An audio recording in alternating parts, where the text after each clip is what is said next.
和田博春と申します。薬丸自顕流検証会の東京道場の師範を務めさせていただいています。宗家からお預かりしているという形ですね。はい、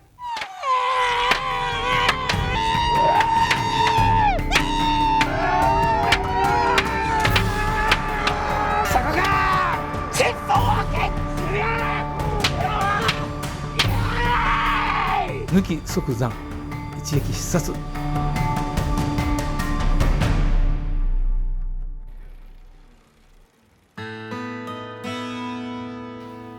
仕事は今はイラストレーターをやっています。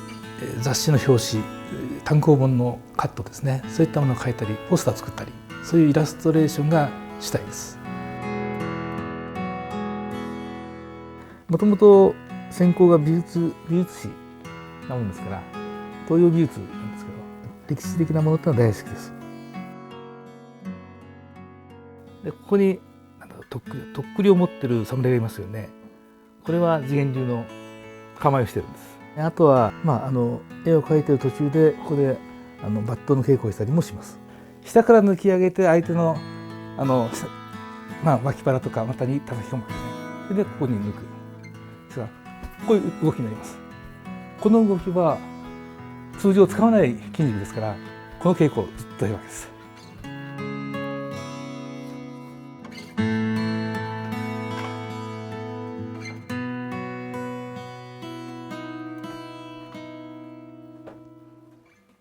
これは薩摩と大体450年ぐらい前、大体30人ちょいぐらいのメンバーいるんですけど、実際に稽古に来れる人っていうのはその時で違いますから、若い人がいると結構激しい稽古になるし、ご年配の方が多いと静かに研究するって書いてありますね。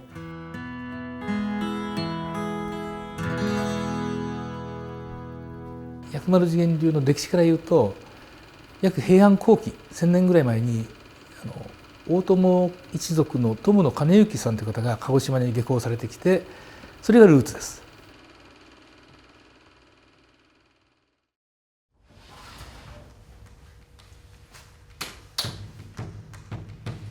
高校2年の時の夏でしたかね、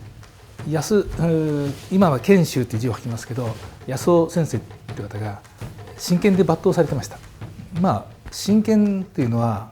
日常にはないものですから、それを自由に使って、ひたすら稽古している、その風景ですね。これはちょっと衝撃がありまして、次の日に入門させてもらいました。剣ですから戦う技とかいろいろありますけども、考え方とか、これがまず魅力たっぷりあるということと、故郷である鹿児島の文化とか伝統とかをなんとか人に知らせたい、自分でも勉強したいと思って、それが強かったかもしれませんね。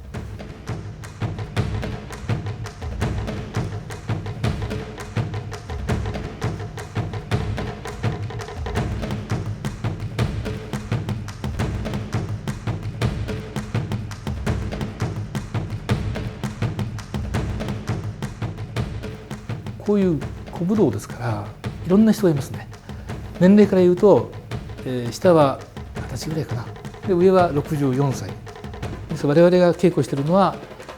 幕末に戦った西郷さんも大久保さんも東郷平八郎元帥もみんな我々の薬丸自顕流の先輩なんですけど、ああいう方々と我々は同じ稽古をしている。はい、稽古始めます。腰を下ろして姿勢倒して目標やめ正面にね高いね。お願いします。お願いします。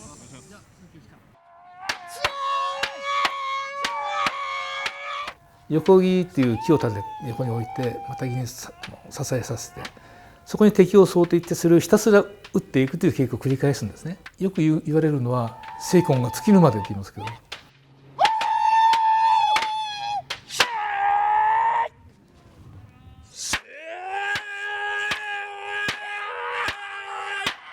地軸の底まで切り割れっていうふうな表現をするんですけど、それだけ強い立ち筋を立ち風で相手に向かうということですね。はい、蹴れるよ。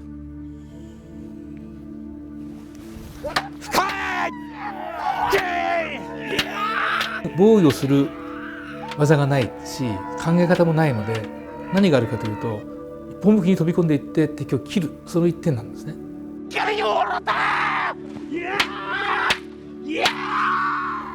猿叫、猿が叫ぶっていう字を書くんですね。あるいは鳥の首を絞める音とか、相手がもう相手を制圧する、威圧するっていう行為になります。1対1で技を掛け合う剣道ではなくて1対10、1対100、つまり敵を多く倒して自分が死ぬまでに多く倒せるか、これが一番違うところじゃないでしょうか。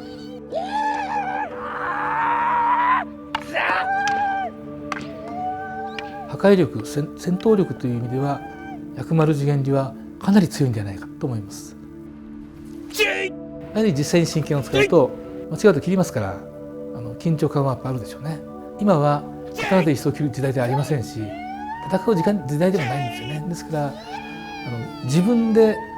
幕末のあの人たちと同じ傾向をすることで、あの人たちが維新に向かった時の例えば心境、ここでダメだと思った時にそこから先に進むその心の強さみたいなもの、そういったものが養えればいいかなと思います。本当に尊敬できる方の背中を見ながら稽古ができるっていうのはいいことです。剣術とか武道とか好きだったんですけど、それで自顕流は気迫がすごいというふうに聞いてたので、ちょっと胆力とか気合とかをつけたいなと思いまして、で始めました。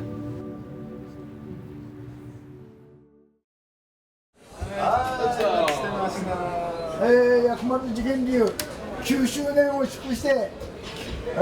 一撃撮影頑張りましょう。出撃！薩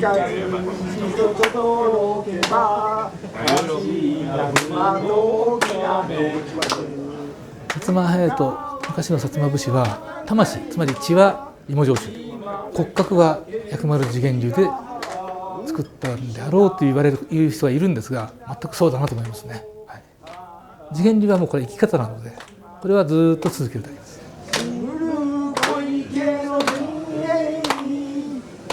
で